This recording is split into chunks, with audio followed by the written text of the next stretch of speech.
Sabi po ni Paul Ellis, yung hope po para siyang lubid.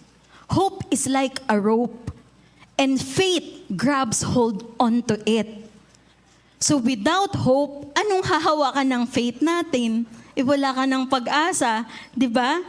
And without faith naman po, hope is just like the hope of the world. Sana all hope. Amen? It's just wishful thinking. Kaya po tayo, di po tayo makakasurvive sa sana all hope. Amen? So now, ano po ba yung hope na meron tayo? It's the Bible hope. The Bible hope is nothing like the church. Bakit po?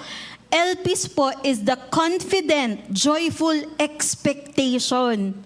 In Greek word, elpis means confident expectation, joyful anticipation. It is a certainty rooted in God's character and not on our circumstances.